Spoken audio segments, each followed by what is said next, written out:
Hi, welcome back to the Personality Hacker Podcast. My name is Joel Mark Witt. And I'm Antonia Dodge. We're here again with our guest host, Christian Rivera from the Dopamine Podcast. Christian, welcome back.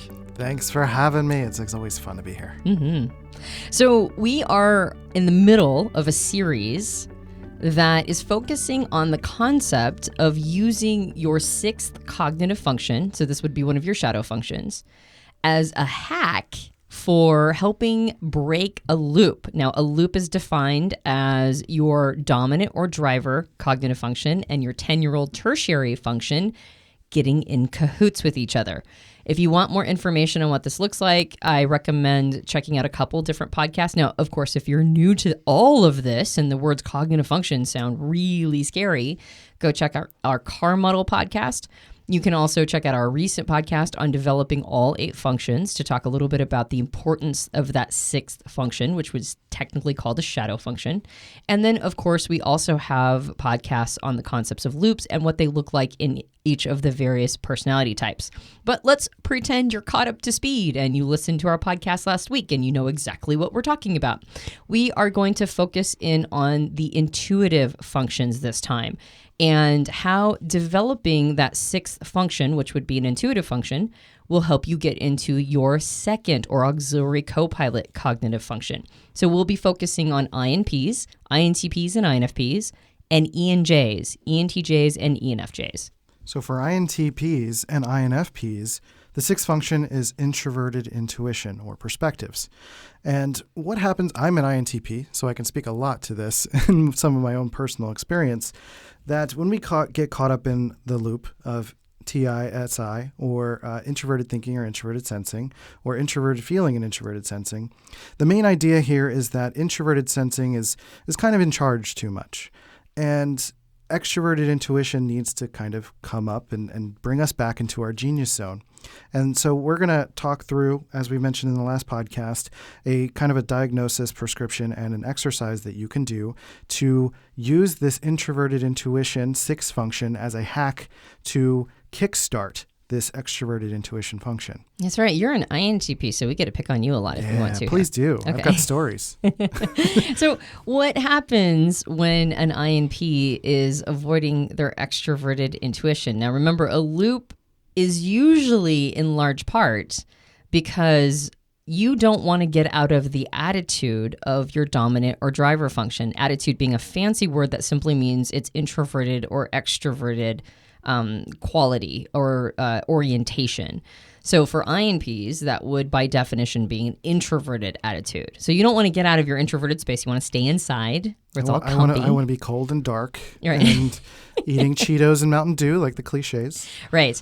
And you don't want to get out into the extroverted world. Mm-hmm. And so what happens when an INP is a little too focused on introverted sensing, that 10-year-old or tertiary? What does the loop look like? So we get into what I like to call stasis. And I've been a little bit stuck on this word. I really love the word stasis. It's just kind of this floating, almost avoidant state where you're kind of trapped in the treadmill of life. You're obsessed with this concept of normal.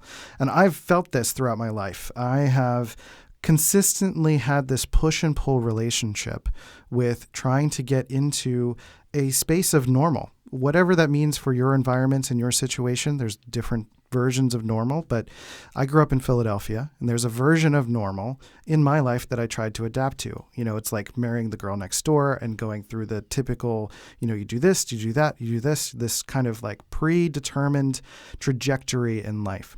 And I think INTPs and INFPs, we get a little bit obsessed with this sense of normal and trying to feel normal. And it's in conflict with this extroverted intuition, in which is a little bit more open and imaginative and playful and possibilities, all sorts of possibilities.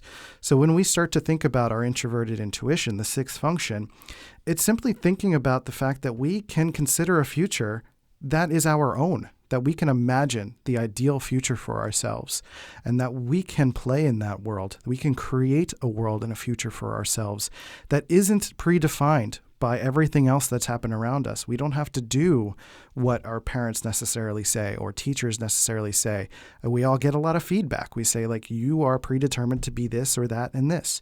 And getting into introverted intuition, which is more of the long-term frame that I'm kind of talking about, but we'll get into the hack in a second, where it's just simply the idea of conceptualizing or feeling out this idea that you even have a future at all to begin with.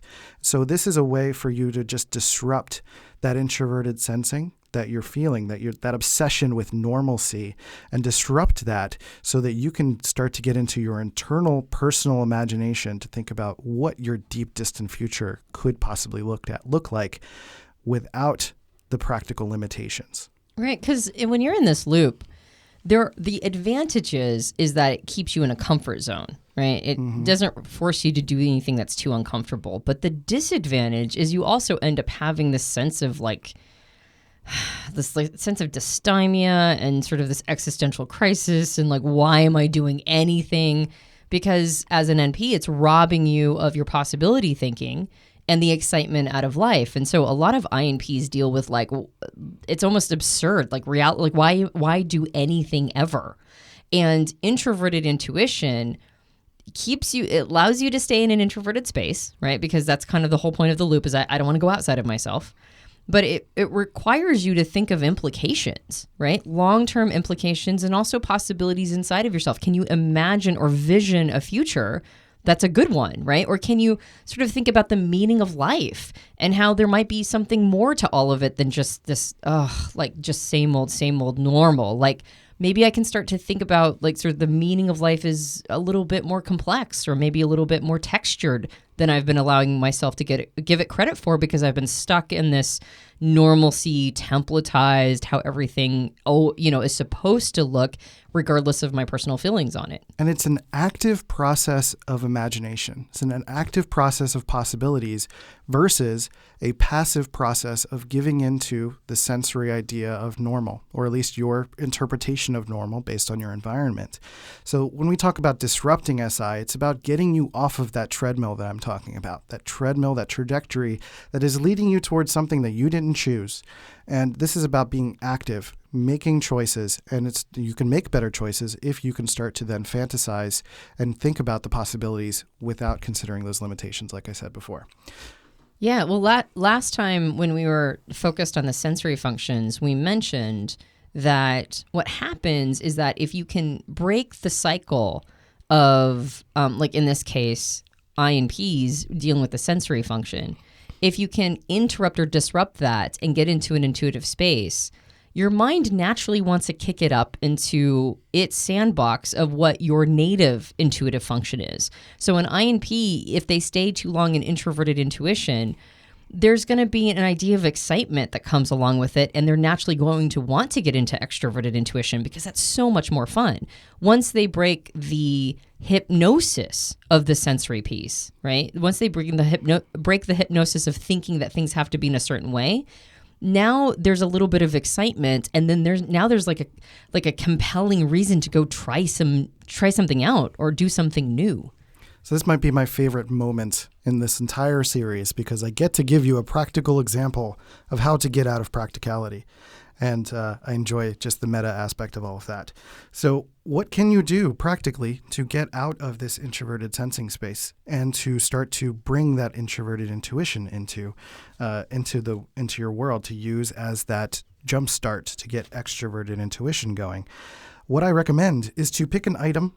And I'll use an example of a camera. Use an old camera in your space. Let's say you have an old dusty camera, or even just one of those old cameras you used to get at drugstores, the little windy clip that you press the, you know what I'm talking disposables? about? Yeah, the little disposables. That's the word I was looking for. Some sort of a camera or a paintbrush or something like that.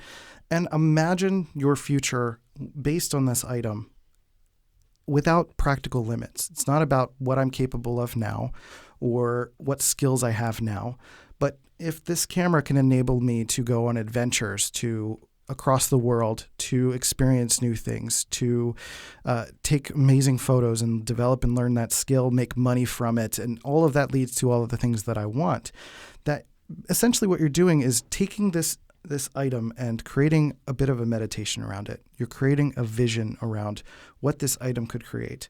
And the active element of that is the imagination. And so you have to let go of the passive elements of that, which is the sensory, practical details. Don't worry about whether or not you can actually make this happen. Just imagine your ideal vision for what you want for your future. Both introverted sensing and introverted intuition are tethered more to a timeline than extroverted intuition. So if you are an INP, INTP or INFP, and you are in that tertiary or 10-year-old place, you're going to be very much tethered to timeline, typically looking into the past. You're going to have a timeline that stretches in the past, and your routine, your rut, your mundane, repetitive things, you're more likely to do tomorrow what you did today, and you're going to do today what you did yesterday. It's this routine or ritual that you end up setting up for yourself without really thinking about it. And what you ultimately want to do is you want to go to that co-pilot auxiliary of extroverted intuition, which isn't really bound to timeline. It's not really thinking in terms of timeline. It's thinking of possibilities outside of timeline. And what I think with what Christian's talking about here, which is really brilliant, is it's staying on the timeline level of thinking, introverted sensing, memory, and instead of looking and stretching it to the past, you're starting to stretch that timeline to the future. Your introverted intuition, sixth function as an INP, says the meaning of this timeline over time stretching into the future. It's a little different than the what-if possibility thinking of extroverted intuition or exploration. It's really thinking in terms of, if I stay on this track, what kind of life or meaning am I going to build by doing this thing over and over again? So you're using the timeline access point.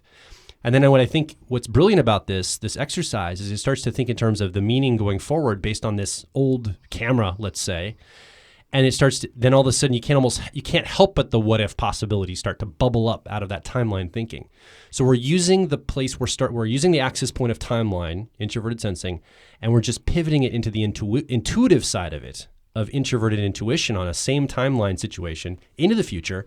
And now from there, that garden, NE or extroverted intuition exploration can start to bubble up. What if, what if, what if?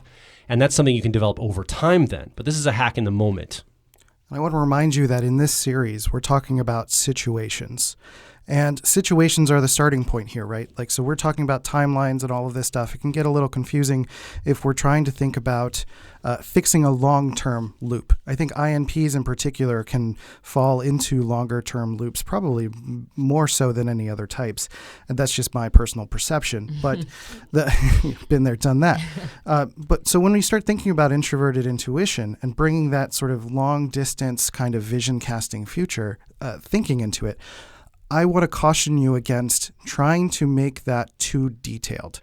It's kind of like looking at a mountain in the distance and you're walking towards that mountain and it's going to be a little fuzzy, but it's a mountain. You know what's happening there, and you're not going to know every single little detail about what your future is going to necessarily look like. I don't want you to obsess over that. That's not the point. The point of this is vision casting and just get a vague picture of what it is that you're trying to experience for yourself. What is your ideal for your future? And keep practicing this over time and use this hack in the moment to get out of this moment when you feel like you're kind of stuck and you're getting into that absurd place that Antonia was talking about, to start thinking about kickstart the imagination. And then from there, the extroverted intuition will start to come into play in terms of possibilities. Right, because there's two different tracks here we can talk about. And we're mostly talking about the first one. The two tracks are, let's use the sixth function as a hack to sort of be a shot in the arm. Right, let's just use a little bit of it of tapping into it in order to really get out of a disruptive technology, to disrupt a flow of energy that needs to just have just have a cap on it, just have a moment when this thing isn't controlling us anymore. The second thing that, or second lens a person can look at the sixth function through is overtime development, overtime process, like actually getting good at it. And one actually leads to the other. If you can use the sixth function as a disruptive technology and start to see its utility, we talked about this in the last podcast, then once you see its utility and sort of make peace with it and understand its importance, then you can then, after you get good at that second function, because if you're in a loop, by the way, don't go to the sixth. If you're in a loop, go to the second function. That's the thing that you need to be focused on developing and growing and really getting into. And it's not until after the second function is developed, then you can pay attention to the sixth. But the sixth function can be a shot in the arm to get you into the second. And then once that's firmly established, then you can start paying attention to developing the sixth function. But in the meantime, it might be something that's really, really helpful to just disrupt that flow well, actually in stasis, it's stuck energy, really. Yeah. Yeah, to dislodge yourself from this moment, from the chair, from your basement, wherever it happens to be that you happen to be in. Well, and it's good to make peace with that sixth function, because after you get done developing the second function, the sixth is really important. And we do have a tendency to put it off. Like recently, after we recorded the podcast on developing all light function and what series to go in them, I think it was an INFP that was really surprised by us saying that the sixth function is something that we can sometimes avoid, right? We push it off. And they're like, well, I use introverted feeling. Wouldn't introverted intuition just be natural to me? Well, the challenge with that sixth function of introverted intuition is that you're not allowed to place any value judgments on the things you're ruminating over. Like, that's something that's not allowed in introverted intuition. And so actually INPs have a tendency to push introverted intuition off because it talks about implications and future timelines and all these things that can get really scary and looming. Like, that can actually be a scary thing. So then making peace with introverted intuition to go, but you know what? If I use it, like you mentioned, Christian, to envision any future, like any timeline, and go, you know what, maybe I do have a future and I don't have to fear it. Like you said, don't get too, like if you're in a loop, don't get too far down that road, because if you do, then it actually becomes sort of demoralizing. But if you can use it as a fun exercise, like you said, imagine what it would be like if you could be the thing you want to be, right? And what would that look like? Yeah, think of it more like a screenshot. You kind of like pick a screenshot of a few years down the line.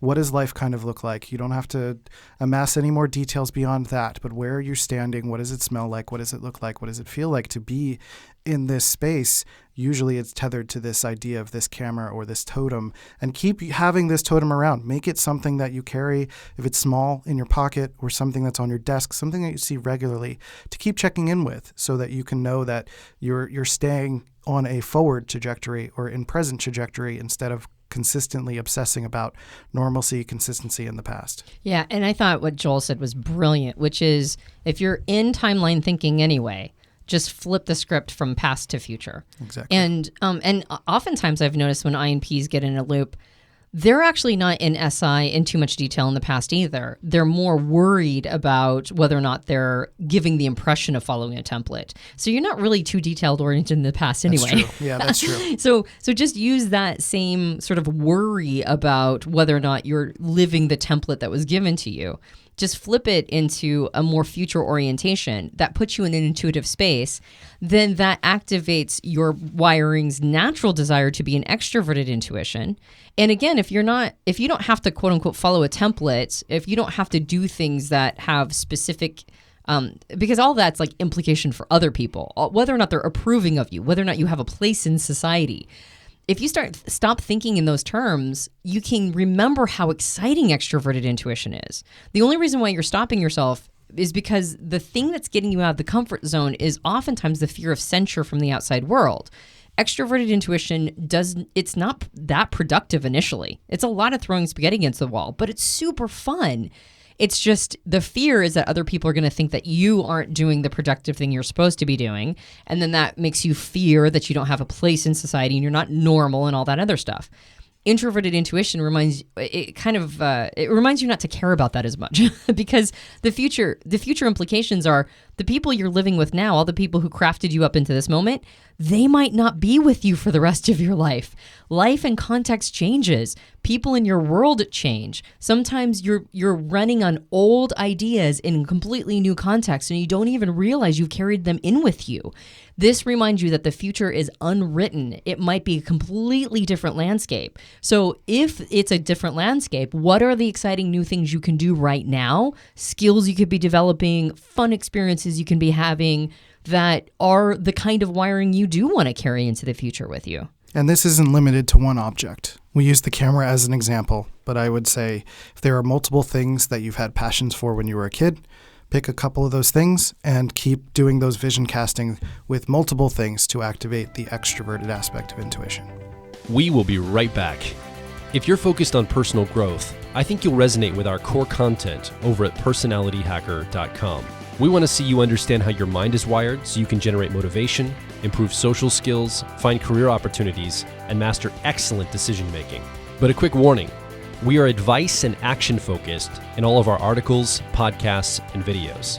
This means that we attract people who like to be challenged to become excellent, to take action, to put in the work to optimize themselves, not simply just gather more information. If you are committed to personal growth and ready to radically find your inner truth, then come over and be a part of our growing community of like minds at Personality Hacker. Now back to the show. Okay, let's talk about ENJs now. ENJs, we're going to talk about you, so you need to stop doing what you're doing for a second. Pause for a moment to be present here with us. And really that's, I'm making a joke, but in some ways, as an ENJ, that 10-year-old or tertiary process for you is extroverted sensing. And you are either going to be using as an ENFJ, extroverted feeling or harmony as your driver or dominant function. And if you're an ENTJ, you're going to be using extroverted thinking or effectiveness as your dominant or driver function. And so those two functions want to organize the outer world, and that support of that 10-year-old or tertiary of extroverted sensing or sensation, as we've nicknamed it, is getting into motion, organizing that world quickly, moving, structuring those relationships, pinging people, connecting, organizing resource. It's moving, hustle. And one of the things that your co-pilot of introverted intuition does, perspectives, it helps you slow down and think about the implications on a longer timeline of the actions you're taking. So that's where we're headed, into that co-pilot. And the sixth function for you is extroverted intuition or exploration. So how does exploration help an ENJ slow down and eventually access that introverted intuition process of perspectives? How does it help them through that? It's extroverted intuition exploration is kind of a chaotic process. So how is that going to help them slow down? So the challenge that ENJs experience when they're caught in a loop is that there's unconscious and thoughtless action being taken. It's highly reactionary. It's this thing where they just have to always be in perpetual emotion. And again, whenever you're caught in a loop, you want to stay in the attitude or the expression of your dominant or driver function. So it's extroverted. So an ENJ in a loop does not want to go inside. And there's all sorts of reasons why people might not want to go into their internal landscape. But regardless, they're staying in an extroverted space, and it's usually hustle. It's usually constant motion and a thoughtless place. And they're responding to the energy of their body and the energy of all of the things that must be done. It's just a hurricane of activity oftentimes. And what extroverted intuition can do is penetrate this idea of being sort of thoughtlessly in the moment. Extroverted sensing can be when it's done well, it's like present, right? It's real present to what's happening. But when it's not done well, it's just activity. It's sort of in a space of constant perpetual motion. What intuition does is it breaks the spell of action, and it forces a person to start thinking in terms of patterns, as opposed to just going, okay, how much am I accomplishing? There's a question of, well, what is the impact of what I'm accomplishing? What are all the implications of it? It checks in with the patterns of what's happening in real time. What is actually, because when extroverted intuition is done well, it's also checking in with like, what are the patterns that I'm seeing happening in real time right now? What's going on with everybody else in the room? What's going on with my life? How am I connecting all of these different elements together and understanding the impact of what's happening on sort of a meta level? And so as opposed to just doing for doing's sake, it forces you to think, well, what's the impact I'm having around me? And what are all the possibilities of what could be happening? It takes it from a thoughtless place into a thoughtful place in real time. It's getting out from in front of the curtain and starting to get behind the curtain and ask some of those questions of what are you doing? Why am I doing it? How is this affecting the people around me, or how is this affecting my work?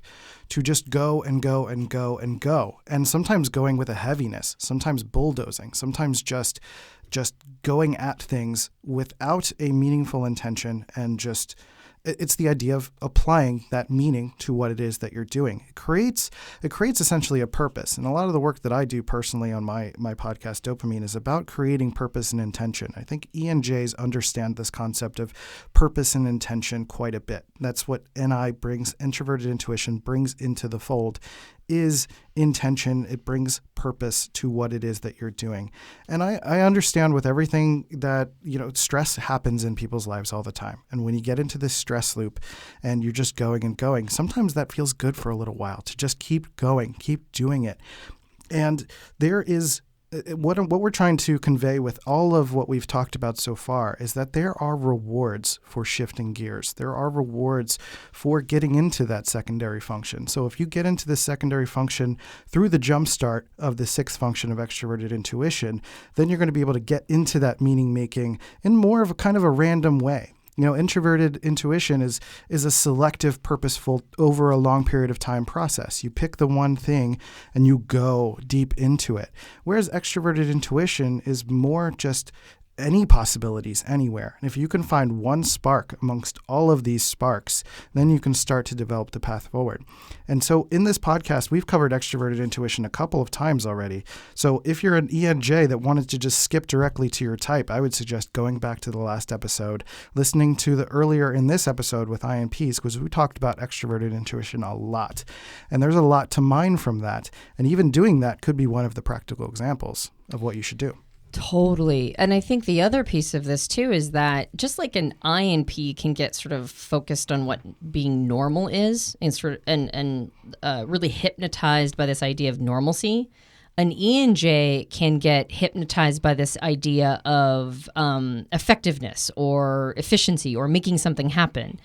And extroverted intuition is by definition a very inefficient function. Right? It's a lot of throwing spaghetti against the wall. It's a lot of trying new things out. It's a lot of it actually disrupts your efficiency. It's very inefficient.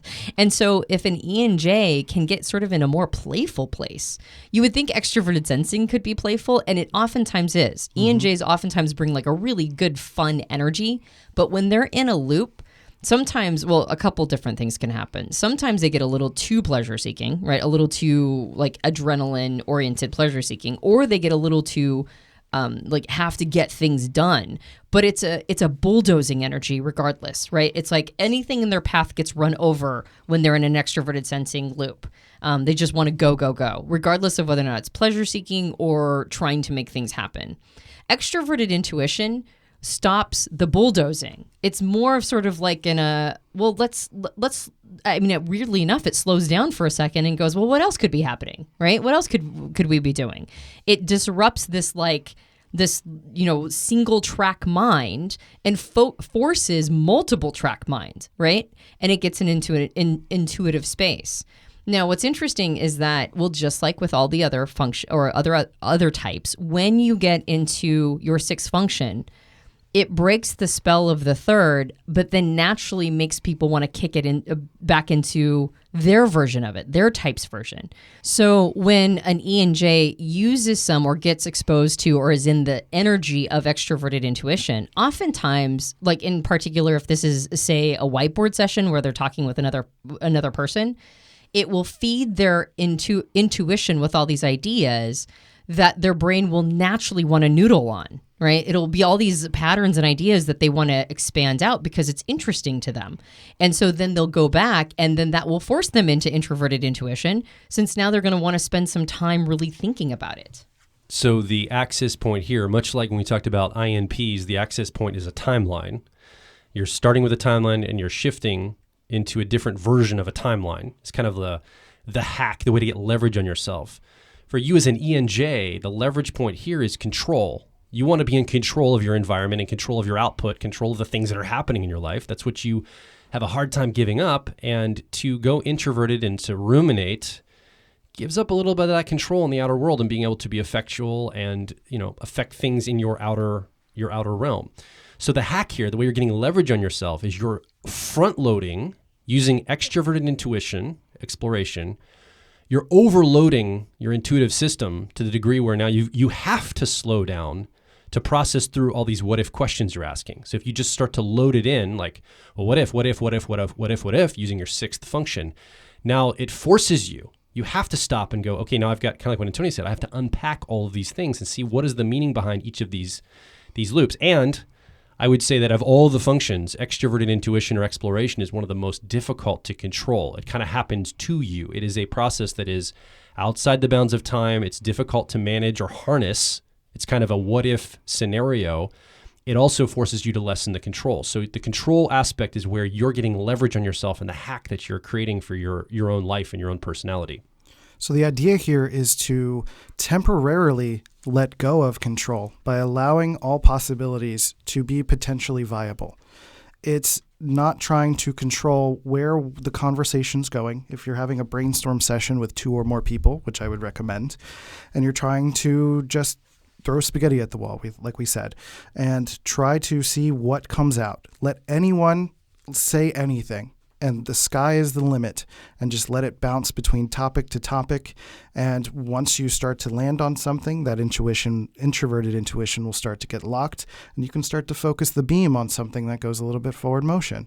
But for now, it's about taking this plane of existence that you're already on. You're matching the plane of existence with extroverted sensing. You're matching reality.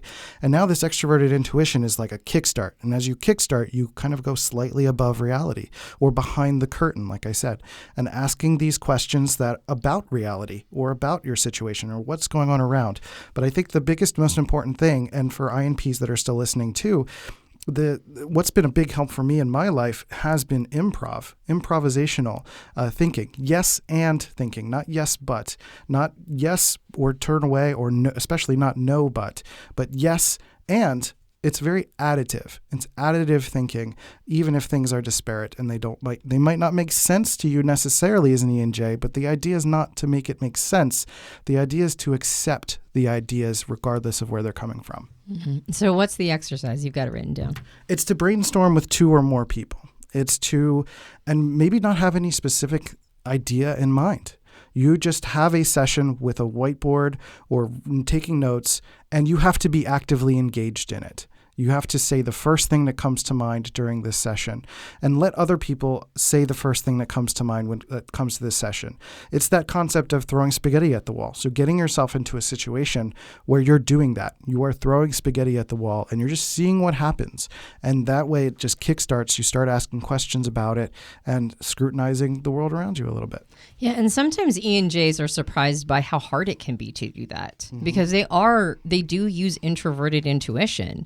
And so all people who use introverted intuition, it takes a little longer to come up with those same ideas. They're usually higher quality when they do. But what's nice is that it forces you then, or it forces, we keep using the word force, but it gives you an opportunity then to start to get familiar and comfortable using extroverted intuition, first as a hack to prove to yourself its utility. Again, it kicks up into introverted intuition, and now you see its benefits. But that's just the hack version. The other version is the longer timeline of actually developing the sixth function. Again, we're using this hack to get you into the second function because that's the leverage point. Developing your first 2 functions and making sure you're out of loops, particularly long-term loops, is the important thing. But once you've done sufficient introverted intuition development, then the next leverage point is to go to the sixth function. And what ENJs will notice once they do that, once they've got the first 2 functions well developed, when they go to their sixth function, they start to realize how creative it makes them, how many great ideas come from that place, how often they've thought that they have to do things in a certain way because that's been the most efficient for them. But actually, a little bit of creativity helps them find more effective ways, down the line.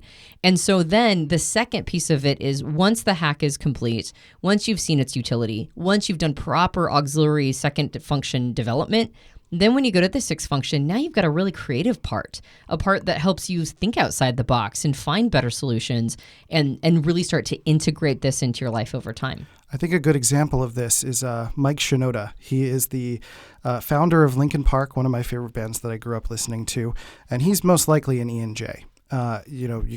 We could talk about that in the comments if you want to. We could try to figure that out together.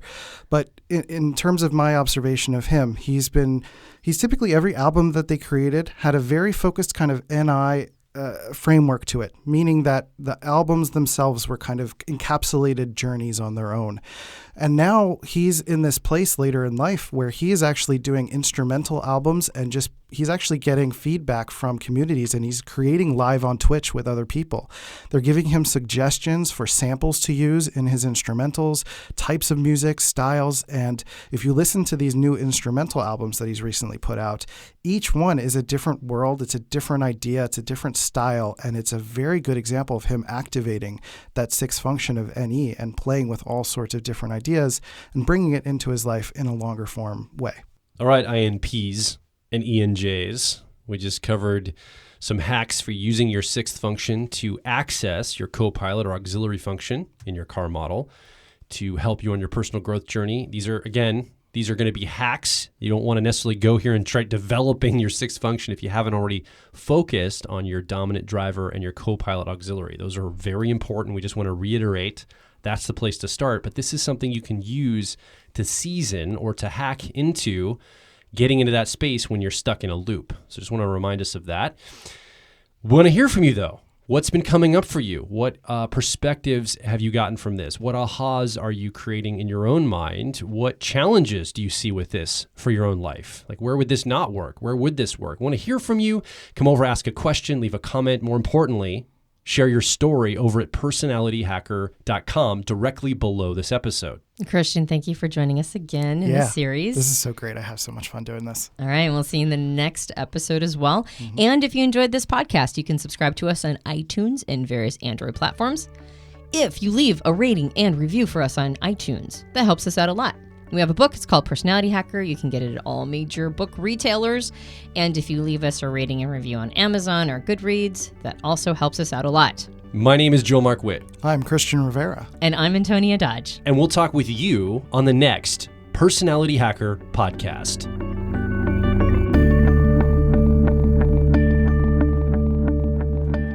If you're focused on personal growth, I think you'll resonate with our core content over at personalityhacker.com. We want to see you understand how your mind is wired so you can generate motivation, improve social skills, find career opportunities, and master excellent decision making.